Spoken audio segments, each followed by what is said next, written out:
Everybody's leaving the RV life. Really? We're going to be all alone out here, honey. Guess we won't have any more problems finding a place to park. None of that's true. But if you listen to a lot of the big YouTube RV channels, that's what you might believe. We're going to talk about that in today's video. Hi, I'm Felix. And I'm Cindy. And we are the Roaming Gomes.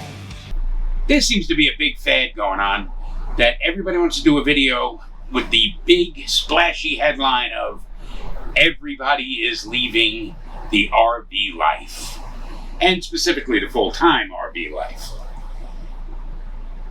None of that's really true.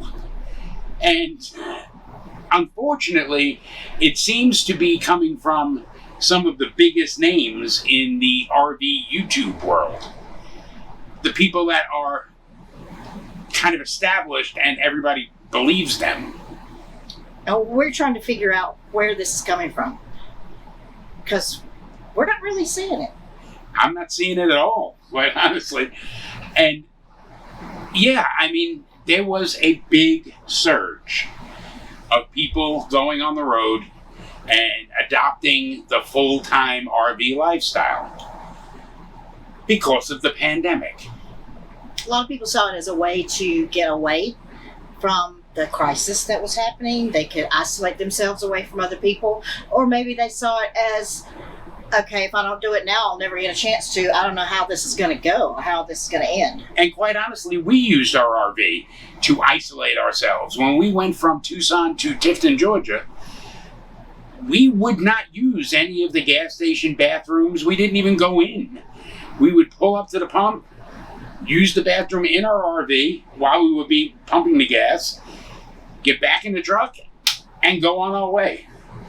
Yeah, it was too uncertain to go into places we didn't know and risk getting sick. And I mean, as I mentioned in the video about the RV industry kind of falling flat, there was a huge surge in RV purchases in 2020 and 2021. Basically the length of the pandemic. Yeah. A lot of those people kind of didn't view that as a temporary thing. They looked at it like, okay, it could have been the end of the world. Yeah. A lot of panic going on.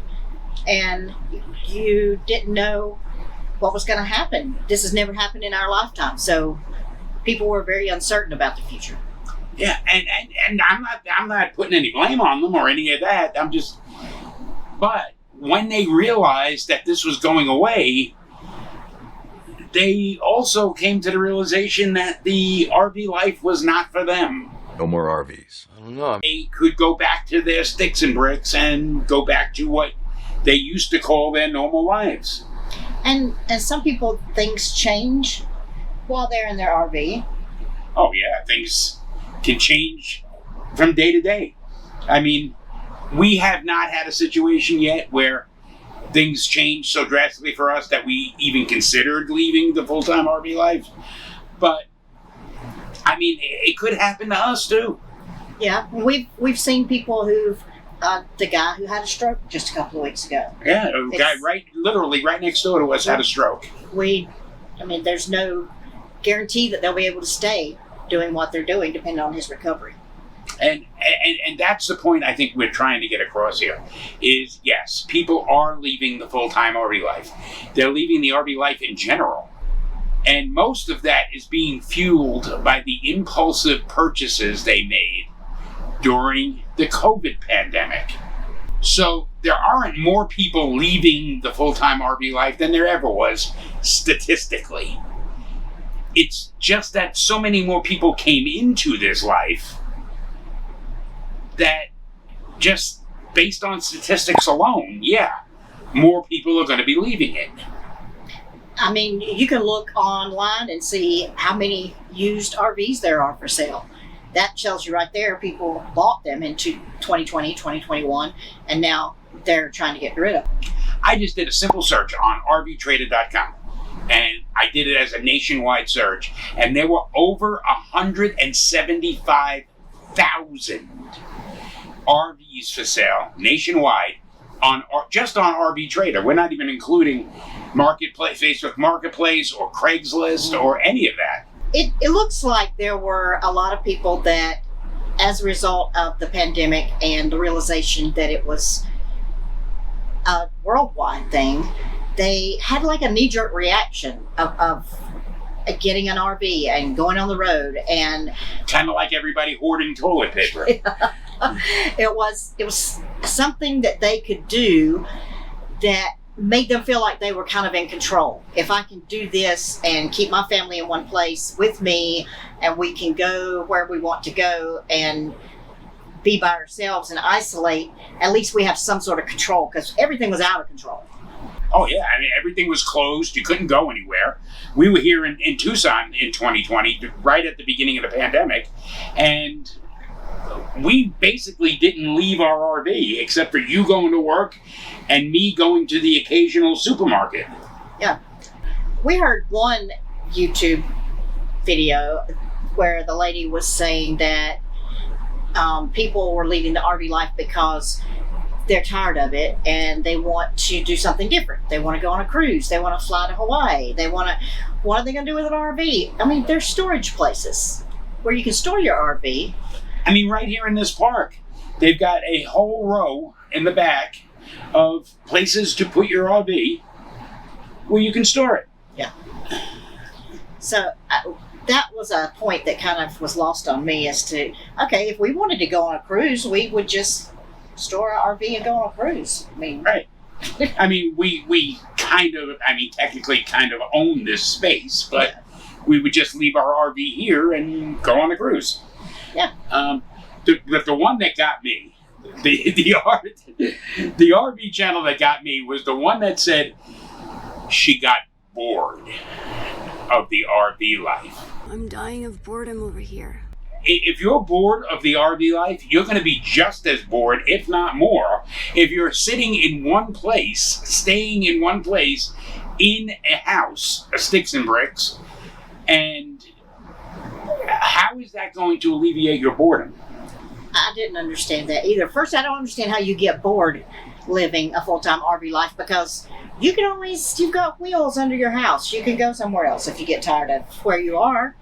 You can go to different places, see different things. You can't possibly in a lifetime see everything there is to see in the United States. No, not even a chance. And I mean, one person talked about these like bucket list items, and you know, you've seen the Grand Canyon, you've seen Mount Rushmore, you've seen, you know, this, that, or the other thing. Okay, if you've seen all of those big bucket list items, there are, I would venture to guess, millions of much smaller and maybe not as well known things that you could just go see. It just doesn't, when she said she was bored with, or that, no, she didn't just say she was bored. She said people are getting bored with the full-time RV life, and that's why they're leaving it behind. And I was blown away. That was mind-blowing. Well, it's just like any other situation. If you find yourself bored at your job, you need to look at yourself first. If you find yourself bored in an RV, or bored in a house, or bored in your life on a boat, you know, you have control over that. You have to make a change. Yeah.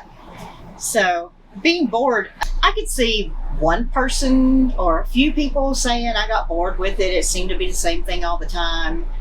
There wasn't anything else I wanted to see. But I don't think there's enough bored RVers to be causing a mass exodus. A mass exodus. And again, I have to say, how does living in one spot in a sticks and bricks mitigate your boredom? Yeah. Now, one of the things we talked about earlier about how your life changes, and you know, sometimes things just aren't in your hands.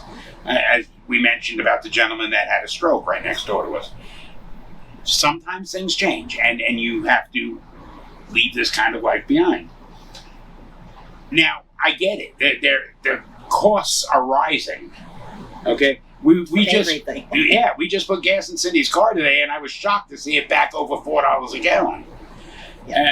And costs are rising for everything across the board, from groceries to rent. And that I could see as a valid reason to leave the RV life. But, like you said earlier, that is not a mass exodus.